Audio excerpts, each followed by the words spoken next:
Bismillahirrahmanirrahim.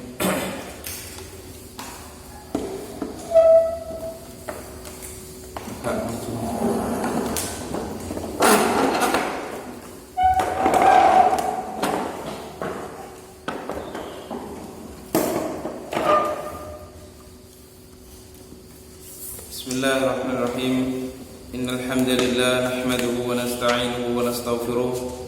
ونعوذ بالله من شرور أنفسنا ومن سيئات أعمالنا من يهده الله فلا مضل له ومن يضلل فلا هادي له أشهد أن لا إله إلا الله وحده لا شريك له وأشهد أن محمدا عبده ورسوله اللهم صل وسلم وبارك على محمد وعلى آله وأصحابه أجمعين.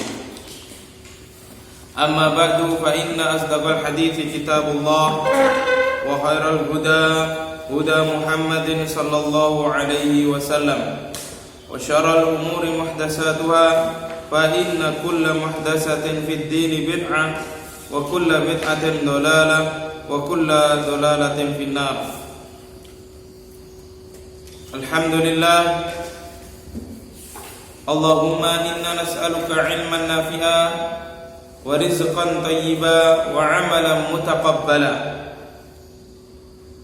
Ayyuhal ikhwah rahimani wa rahimakumullah. Insyaallah pada pagi hari ini kita melanjutkan dari syarah hadis Jibril alaihi salam yang kita pada kesempatan kali ini melanjutkan tentang martabatul iman atau tingkatan keimanan. Dari tingkatan keimanan ada tiga, ada aslul iman, kemudian ada imanul wajib, kemudian ada kamalul iman. Masih ingat? Nah, sekarang kita masih membahas tentang perihal aslul iman. Pada pertemuan yang telah lalu, yang telah kita bahas, bahwasanya aslul iman ini merupakan pembeda antara orang mukmin dan orang kafir. Dan orang dikatakan beriman kepada Allah Subhanahu wa taala ketika dia itu membawa aslul iman meskipun dia tidak mengerjakan kamalul iman atau perbuatan-perbuatan yang sifatnya menyempurnakan keimanan orang tersebut. Ini nanti insyaallah akan kita bahas tentang aslul iman, kemudian imanul wajib, kemudian kamalul iman. Jadi aslul iman ini merupakan minimal, kadar minimal yang harus dimiliki oleh seorang hamba Allah Subhanahu wa taala ketika dia ingin selamat nanti ketika di akhirat. Kalau tingkatan beragama minimal orang itu harus memiliki Islam. Tapi dalam iman, dalam keimanan, maka tingkatan minimal yang harus dimiliki, yang harus dimiliki adalah aslul iman. Dan inilah kenapa Rasulullah Shallallahu Alaihi Wasallam di dalam hadis yang diriwayatkan oleh sahabat Abdullah bin Umar radhiyallahu anhuma, Rasulullah Shallallahu Alaihi Wasallam meletakkan aslul iman yakni syahadatain dalam urutan yang pertama. Bunyal Islamu ala khamsin, syahadati an la ilaha illallah wa anna Muhammadar Rasulullah. Inilah aslul usul al-iman. Jadi hal yang mendasar yang harus dimiliki oleh seorang hamba minimalnya adalah syahadatain. Nah, dalam hadis tadi Rasulullah Shallallahu Alaihi Wasallam mengatakan, "Bunyal Islamu ala khamsin." Islam itu dibangun atas 5 hal. Yang pertama adalah syahadat, kemudian wa iqamis shalah, wa itaiz zakah, wa hajjil bait, wa shaumi ramadan. Karena Islam itu dibangun di atas 5 hal atau 5 pondasi, maka ketika salah satu pondasi ini ada yang gugur, maka tetap bangunan itu masih dikatakan sebagai bangunan, kecuali yang hilang adalah aslul usul, atau yang hilang adalah aslul iman, yakni syahadatain. Ketika syahadatain itu hilang karena ini merupakan aslul usul, pondasi yang paling dasar, maka ketika itu hilang maka saqatat bunyan, maka bangunan itu akan roboh.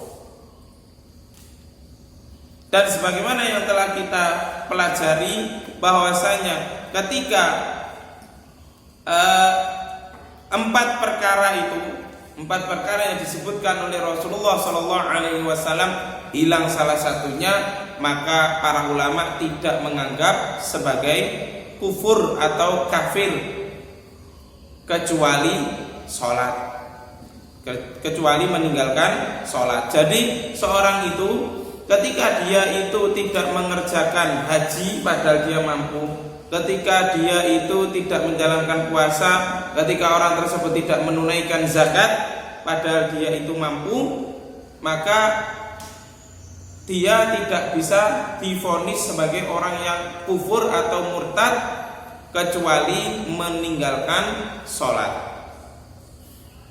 Dalam hal meninggalkan sholat pun terjadi khilaf di kalangan para ulama. Ada yang menganggap bahasanya orang yang meninggalkan sholat adalah kufur, dan ada yang mengatakan bahasanya meninggalkan sholat itu tidak kufur selama tidak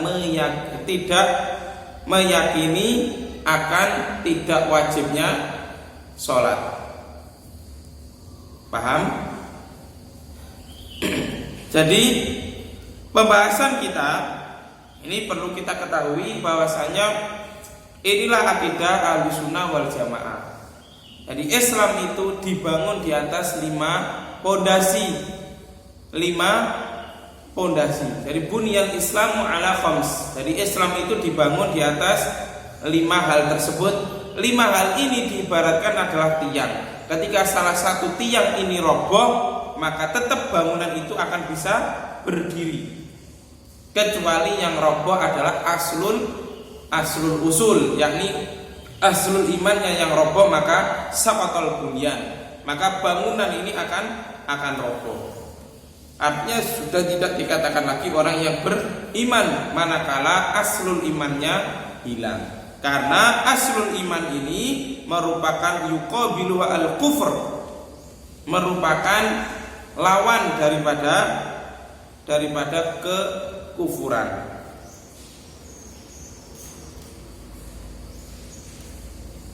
Fakullu man lam ya'ti bi aslil iman fahuwa kafir. Maka setiap orang yang dia itu tidak memiliki atau tidak membawa aslul iman, artinya dia itu tidak mengucapkan 2 kalimat syahadat, maka dia itu tidak dikatakan sebagai orang mukmin atau orang muslim, melainkan fahuwa kafir, maka dia adalah orang kafir. Maka ini merupakan sanggahan terhadap orang yang memiliki anggapan bahwasanya orang yang masuk surga itu tidak harus orang yang beriman. Ini merupakan paham-paham liberal. Apakah ada Ustaz? Ada. Kalau antum ingin tahu, nanti akan saya tunjukkan websitenya. Pemahaman-pemahaman yang mengarahkan kepada liberal, mereka memiliki anggapan bahwasanya orang selain Islam pun bisa masuk ke dalam surga. Na'udzubillahi min dzalik. Ini adalah pemahaman yang jelas melenceng dari ijma' para ulama Ahlussunnah wal Jamaah. Pendapat ini disusul atau susulan dari pendapat yang nanti berujung kepada bolehnya pemerintah itu dari non muslim. Ujungnya nanti arahnya ke sana. Padahal di sini sudah jelas wa man lam ya'ti bi aslil iman fa huwa kafirun. Maka siapa saja orangnya yang dia itu tidak membawa aslul iman, yang dia itu tidak bersyahadat asyhadu alla ilaha illallah wa anna muhammadar rasulullah, maka dia itu otomatis tidak dikategorikan sebagai orang Islam maupun orang yang beriman, melainkan dia dikatakan sebagai orang kafir. Nah, pemahaman tadi, pemahaman yang mengatakan orang kafir itu bisa masuk ke dalam surga merupakan pemahaman susulan atau imbas dari bahwasanya tidak boleh menyebut orang kafir itu sebagai orang kafir, tapi harus disebut sebagai non-Islam. Jadi pendapat itu muncul, statement itu muncul, statement bahasanya orang kafir itu ada yang bisa masuk ke dalam surga, itu akibat dari paham bahwasanya tidak bolehnya menyebut orang kafir ini sebagai orang kafir, tapi harus disebut sebagai orang non-muslim. Sampai segitunya, sampai dia berani berkata tentang agama Allah Subhanahu wa ta'ala di atas kedustaan. Wa man adlamu mimman iftara 'alallahi kadiban. Siapa yang dosanya lebih besar daripada orang yang membuat kedustaan atas nama Allah Subhanahu wa ta'ala. Lalu apa? Dibawa kemana ayat Allah Subhanahu wa ta'ala, wa may yabtaghi ghairal islami dinan falyuqbal minhu wa huwa fil akhirati minal khasirin. Dia tidak diterima amalnya, dan ketika dia nanti di akhirat termasuk orang yang merugi. Ayat ini dibawa ke arah mana? Kemudian Allah Subhanahu wa ta'ala juga berfirman, wa may yusyrik billah faqad harramallahu 'alaihi jannah. Allah katakan bahasanya Allah mengharamkan surga. Kalau mengharamkan surga berarti selamanya orang itu di neraka. Nah, orang kafir jelas dia itu musyrik, menyekutukan Allah Subhanahu wa ta'ala.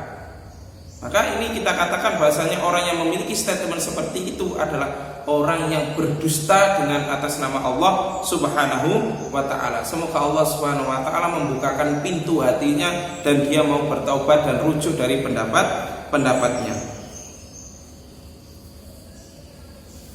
Jadi sekali lagi, bahwasanya orang yang dia itu tidak membawa aslul iman, tidak mengucapkan dua kalimat syahadat, maka dia tidak bisa dikatakan sebagai orang mukmin maupun orang muslim. Falamma kana aslul iman yuqabil kufr wal kufru yudaduhu fa inna kulla dambin mukaffirin min qaulin aw fi'lin aw i'tiqadin. Jadi ketika aslul iman itu merupakan lawan daripada kekufuran, maka kekufuran itu merupakan hal yang dapat menghancurkan atau dapat melenyapkan aslul iman. Sehingga dari sini bisa dipahami bahwasanya kekufuran itu tidak hanya yang berkaitan dengan hati, tapi kekufuran itu bisa berupa perkataan maupun berupa perbuatan.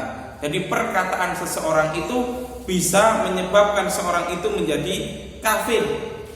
Demikian pula perbuatan seorang itu bisa menjadi kafir. Tidak hanya hatinya saja yang menyebabkan dirinya kafir.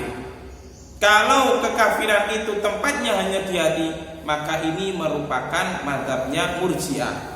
Tapi mazhab Ahlussunnah wal Jamaah bahwasanya kekufuran itu bisa dari sebab perkataan, seperti orang yang mencela atau mengolok-olok agama Allah Subhanahu wa ta'ala, mengolok-olok Allah, mengolok-olok Rasulnya, mengolok agama Allah, mengolok-olok para sahabat.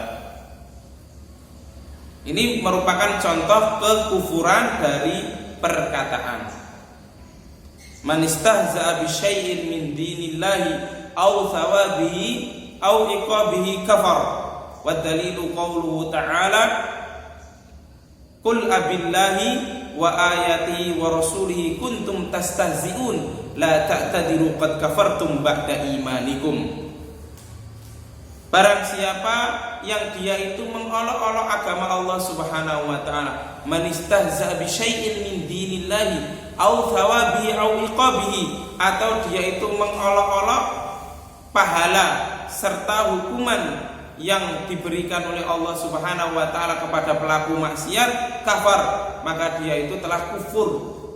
Dalilnya adalah Allah Subhanahu wa taala berfirman, "Qul abillahi wa ayatihi wa rasulihi kuntum tastahzi'un." Apakah dengan Allah Subhanahu wa taala, ayat-ayatnya dan rasulnya kalian beristihza,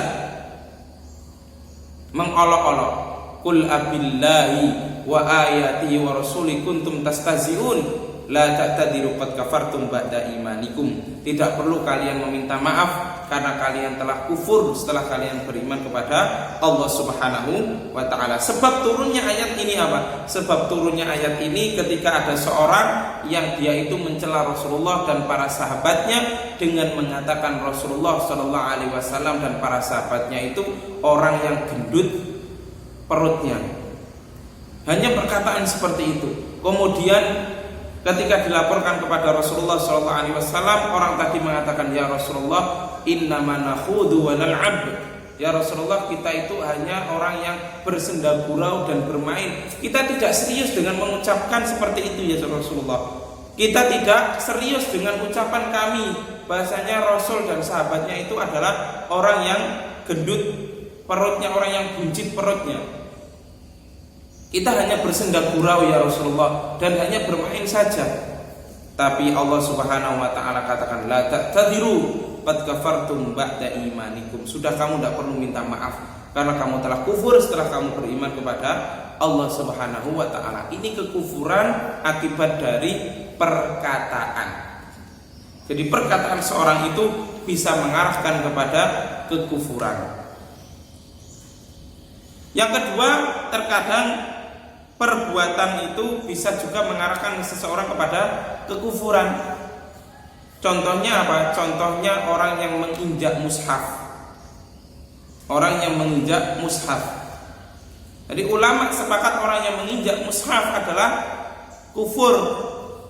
Meskipun mushaf ini adalah sebuah tulisan, bukan Al-Quran yang asli yang berada di Lauhul Mahfuz. Tapi orang yang menginjak Al-Quran berarti dia telah menghina kalamullah, menghina firman Allah Subhanahu wa ta'ala. Jadi keliru anggapan seorang bahasanya mushaf ini tidak masalah kalau diinjak, karena bukan tulisan tangan melainkan hanya fotokopian. Nah, ini adalah orang yang bodoh, orang yang tidak paham ilmu agama. Berapa banyak di dalam mushaf ini firman Allah Subhanahu wa taala yang di situ terdapat lafdzul jalalah, terdapat lafaz Allah Subhanahu wa taala. Wong kita mensejajarkan lafaz Allah dengan lafaz Muhammad sallallahu alaihi wasallam saja tidak boleh. Kita memasang di dinding, kita pasang lafaz Muhammad, Rasulullah sallallahu alaihi wasallam dan Allah Subhanahu wa taala, itu saja tidak boleh sejajar. Apalagi mushaf yang di situ banyak sekali kalimat atau banyak sekali lafdzul jalalah dan banyak sekali nama-nama Allah Subhanahu wa taala. Kok boleh diinjak? Dengan alasan mushaf ini hanya fotokopi, bukan tulisan tangan. Ini adalah kebodohan orang tersebut karena dangkalnya keilmuan agama. Dangkalnya keilmuannya sehingga dia itu menganggap bahasanya mushaf ini boleh diinjak dengan alasan karena merupakan fotokopi, bukan asli tulisan tangan. Ini namanya orang yang tidak paham agama, asbun, asal bunyi.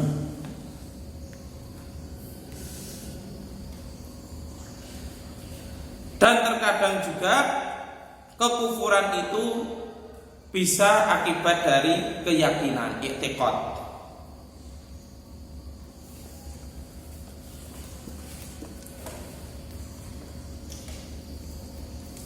Jadi wa man ata bi aslil iman fa innahu yuthabbitu lahu fid dunya jami'u al-ahkam asy-syar'iyyah al-mutarattabah 'ala al-iman wa in mata 'alaihi fa innahu najun minal khuludi finnar wa dakhala al-jannah la mahalah ajilan am ajilan wa in irtakabal ma'asi wa qasara wa fard fa huwa fi masyiatillahi in syaa'a 'afa anhu wa dakhala al-jannah ibtida'an li syarafi ma qama bi qalbihi min at-tauhid wal ikhlas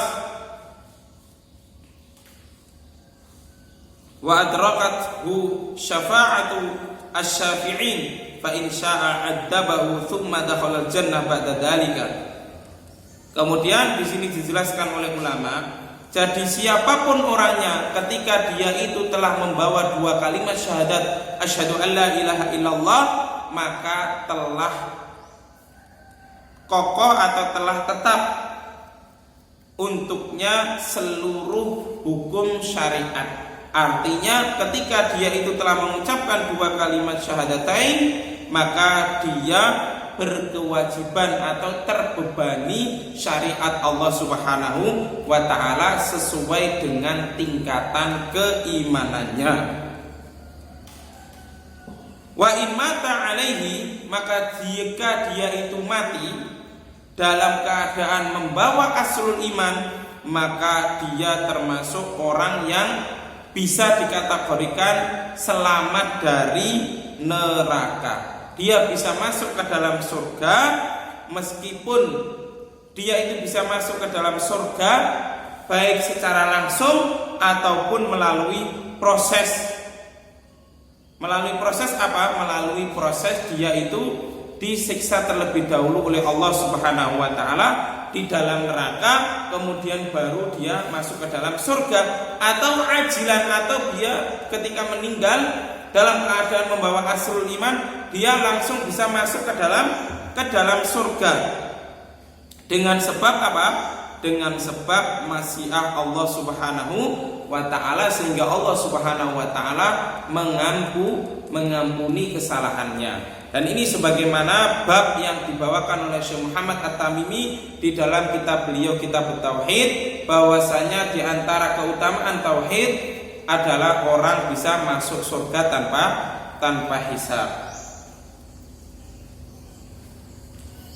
Dalilnya yakni firman sabda Rasulullah sallallahu alaihi wasallam, menukil dari firman Allah Subhanahu wa taala dalam hadis qudsi, ya bani Adam, law ataitani bi qurabil ardi khataya thumma laqitani la tusyriku bi syai'a la ataituka bi qurabiha maghfiratan. Wahai anak Adam, jika kamu membawa dosa sebesar langit dan bumi dan kamu mati dalam keadaan tidak menyekutukan aku, maka kata Allah Subhanahu wa taala, la ataituka bi qurabiha maghfiratan, maka aku akan membawa ampunan sebesar seluas langit dan bumi juga.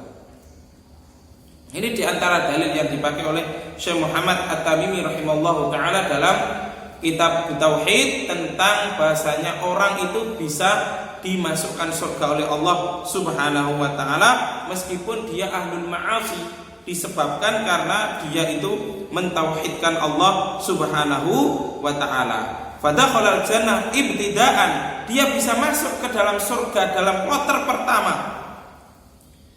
Li syarafi maqama biqalbi, dengan sebab pemuliaan Allah Subhanahu wa taala terhadap keimanan yang ada di dalam hatinya, minat tauhid wa ikhlas.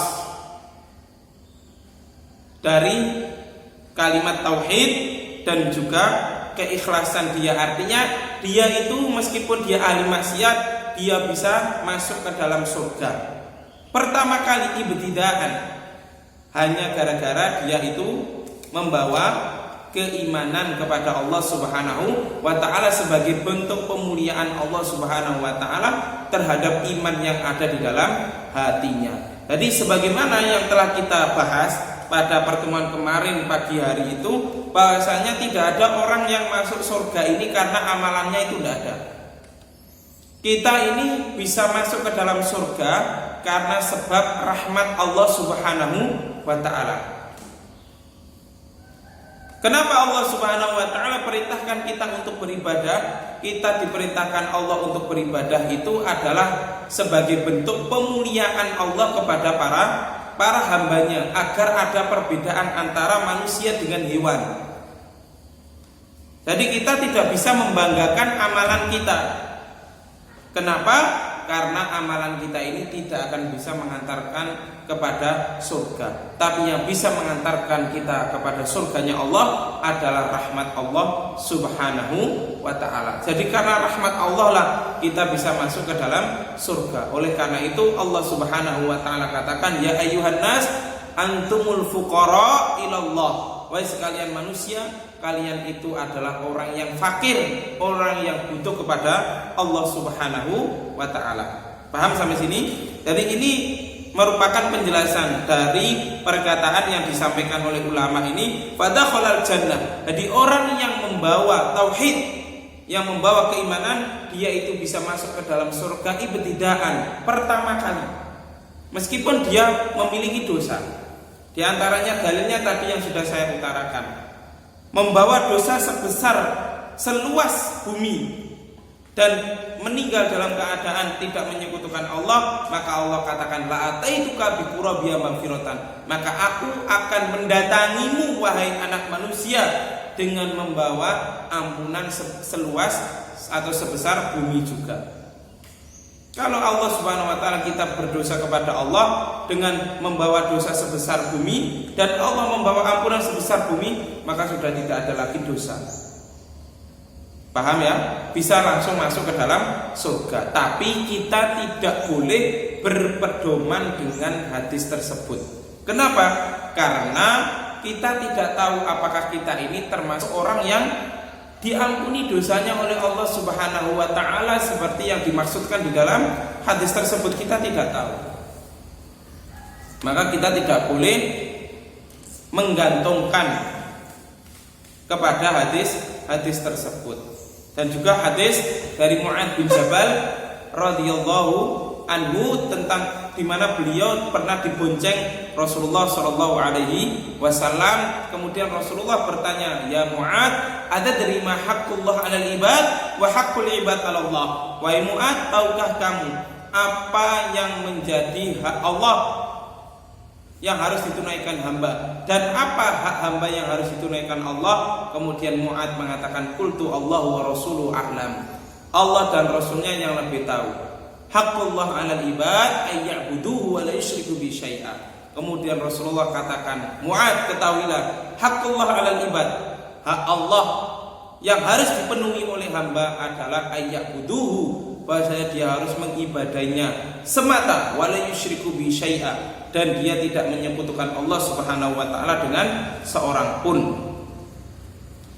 Wa haqqul ibad 'ala Allah, dan hak hamba yang akan dipenuhi Allah Subhanahu wa ta'ala adalah alla yu'adziba man la yusyriku bi syai'a, bahasanya Allah tidak akan mengadab siapapun yang dia itu tidak menyekutukan Allah Subhanahu wa ta'ala. Kemudian Mu'adz mengatakan, "Ya Rasulullah, afala ubasyirun nas?" Qala la fayattakilu.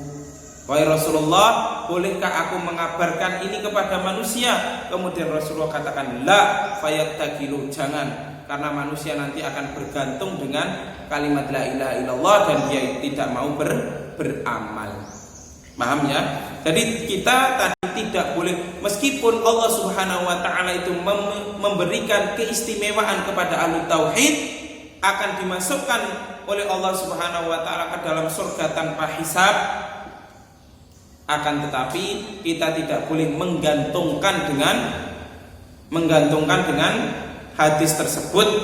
Bahasanya Allah tidak mengadab orang yang tidak menyekutukannya. Kita tidak boleh menggantungkan dengan hadis tersebut, karena nanti kita tidak akan mau beramal, dan kita tidak tahu apakah kita ini termasuk orang yang diampuni dosanya oleh Allah Subhanahu wa ta'ala atau tidak. Maka kita tidak boleh menggantungkan hadis tersebut. Bab yang kita bahas ini hanya untuk semakin meyakinkan kita akan betapa luasnya ampunan Allah Subhanahu wa taala kepada hambanya. Kita tidak boleh hanya berpegangan atau menggantungkan hadis tersebut. Karena amal itu laisa bitamanni. Iman itu bukan hanya sekedar angan-angan, tapi harus dibarengi dengan perbuatan. Jadi oleh karena itu,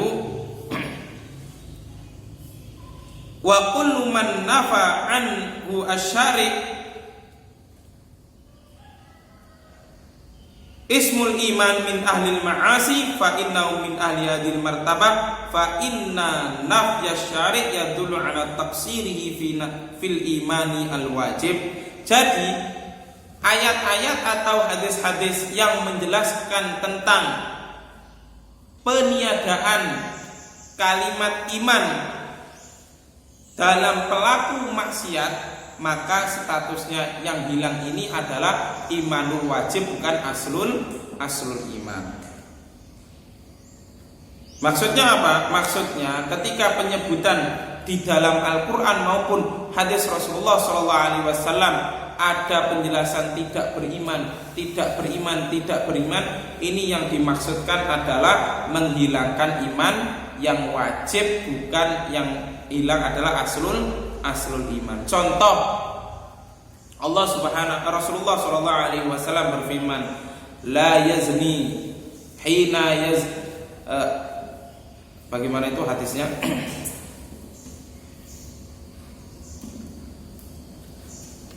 La zani hina yazni wa huwa mu'min, atau kama qala sallallahu alaihi wasallam. Orang yang berzina, ketika dia itu berzina, maka dia itu tidak dikatakan beriman. Maka yang dimaksud tidak beriman di sini adalah hilangnya imanul wajib, bukan yang hilang adalah aslul iman. Jadi orang yang dia itu berzina, maka statusnya dia itu masih beriman kepada Allah, tapi dia hilang imanul wajibnya. Dia masih beriman kepada Allah, tapi dia adalah pelaku dosa besar, sehingga orang yang berzina tidak boleh kemudian dikafirkan. Paham sampai sini? Paham ya? Jadi dalam kalimat Al-Quran maupun hadis ketika ada pelafatan tidak beriman, itu maksudnya adalah meninggalkan iman yang wajib, bukan aslul iman. Kecuali orang yang berpendapat bahwasanya zina itu halal, maka orang tersebut telah hilang aslul imannya. Tapi kalau dia itu hanya terjerumus dalam dosa besar, dia itu berzina, maka dia masih ada kesempatan masuk ke dalam surga. Dalilnya apa? Dalilnya adalah kisah pelacur yang memberi minum anjing dalam keadaan anjing itu kehausan. Maka Rasulullah SAW dia adalah perempuan yang masuk ke dalam surga. Nah, ini menunjukkan bahasanya orang yang berzina itu masih mendapatkan ampunan dari Allah ketika dia mau bertaubat dan dia tidak hilang aslul imannya, tapi yang hilang adalah imanul wajib. Paham? Dan juga hadis yang sudah kita lewati tentang keutamaan kalimat la ilaha illallah, bahasanya orang yang dia itu mati dalam keadaan membawa kalimat la ilaha illallah, maka dia bisa masuk surga, meskipun wa in zana wa in sarqa, meskipun dia pernah berzina maupun dia pernah mencuri. Sampai pertanyaan itu 3 kali dikatakan oleh sahabat Rasulullah SAW. Wa in zana wa in sarqa ya Rasulullah. Kemudian Rasulullah mengatakan wa in zana wa in sarqa. Meskipun dia pernah berzina dan mencuri ya Rasulullah. Iya, meskipun dia pernah berzina dan mencuri, dia masih tetap bisa masuk ke dalam surga asal dia masih membawa aslul iman. Paham ya di sini? Jadi kita jangan kemudian mengatakan bahasanya orang yang dinafikan keimanannya dalam Al-Quran maupun di dalam hadis, itu orang yang keluar dari Islam, tidak mendapatkan kesempatan masuk ke dalam surga. Tunggu dulu, tidak bisa dengan serta-merta seperti itu. Qala al-Imam Abu Abdillah Muhammad bin Nasr al-Marwazi rahimallahu ta'ala, beliau mengatakan al-kufru diddu aslil iman. Kekufuran itu merupakan lawan daripada aslul iman. Li'anna lil iman aslan wa furu'an. Kenapa kok kekufuran itu lawan daripada aslul iman? Artinya ketika orang itu kafir berarti aslul imannya hilang. Ketika orang aslul imannya hilang berarti dia itu kafir. Karena iman itu memiliki pondasi, yakni aslul iman, dan memiliki pula cabang. Maka fala yuthabbitu au fala yathbutu al-kufru hatta yazula aslul iman alladhi huwa diddul kufri. Maka seorang itu tidak bisa dikatakan sebagai orang yang keluar dari Islam kecuali yang hilang itu adalah aslul imannya. Qala Asy-Syaikh Ishaq bin Abdurrahman, berkata Asy-Syaikh Ishaq bin Abdurrahman Al-Syaikh, ini merupakan keturunan dari Syekh Muhammad bin At-Tamimi rahimallahu taala, mu'alliqan ala kalami Asy-Syaikh Muhammad At-Tamimi rahimahullah. Asy-Syaikh rahimallahu taala yuwaddihu dzalika anna aslal Islam wa qaidatahu syahadata an la ilaha illallah atau syahadatu an la ilaha illallah wa hiya aslul iman billahi wahdah wa hiya afdalu syu'abil iman wa hadzal aslu labtida' fihi minal ilmi wal amal wal iqrar bi ijma'il muslimin wa madluluhu wujubu ibadatillahi wahdahu la syarikalah wal bara'atu min ibadati siwa kainan man kana hadhil hikmah allati khuliqat laha al jin wal ins wa ursilat laha ar-rusul wa unzilat biha al-kutub wa hiya tatadammanu kamal ad-dulli wal hubbi wa tatadammanu kamal at-ta'ah wa ta'dim wa hadha huwa dinul Islam alladzi la yaqbalu Allahu dinan siwa la minal awwalin wa la minal akhirin. Kata Asy-Syaikh Ishaq bin Abdurrahman rahimallahu taala, Syekh Muhammad At-Tamimi rahimallahu taala menjelaskan yang demikian itu, bahwasanya asal atau pondasi agama Islam dan kaidah dari agama Islam adalah syahadatu an la ilaha illallah. Jadi syahadat, dua kalimat syahadat inilah yang merupakan aslul iman. Jadi syahadat asyhadu an la ilaha illallah wa anna muhammadar rasulullah ini merupakan aslul Islam dan merupakan aslul iman.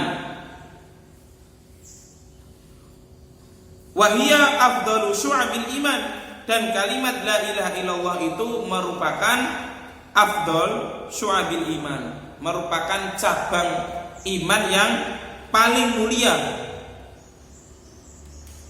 Jadi inilah yang disebutkan oleh para ulama bahwasanya ketika seorang itu tidak hilang aslul imannya, maka dia itu masih tetap dikategorikan sebagai orang yang beriman kepada Allah Subhanahu wa taala, meskipun dia itu melakukan dosa besar, meskipun dia itu pernah mencuri maupun dia itu pernah berzina, dia masih dikatakan sebagai orang yang beriman kepada Allah Subhanahu wa taala dan tidak hilang aslul imannya, kecuali di dalam hatinya dia itu menghalalkan mencuri, menghalalkan berzina, menghalalkan korupsi, atau menghalalkan dosa besar yang lainnya, maka dia baru hilang aslul imannya. Wallahu taala alam shawab wal ilmu indallah. Penjelasan ini selengkapnya bisa dilihat di dalam kitab Qawaid fi bayani haqiqatil iman inda ahli sunnati wal jamaah pada halaman yang ke-397. Wallahu ta'ala alam bisawab wal ilmu indallah. In uridu illa al-islah mastata'tu wa ma taufiqi illa billah alaihi tawakkaltu wa ilaihi unib. Subhanaka Allahumma wa bihamdika asyhadu an la ilaha illa anta astaghfiruka wa atubu ilaik. Wa sallallahu ala nabiyyina Muhammadin wa ala alihi wa ashabihi ajma'in. Wassalamu alaikum warahmatullahi wabarakatuh.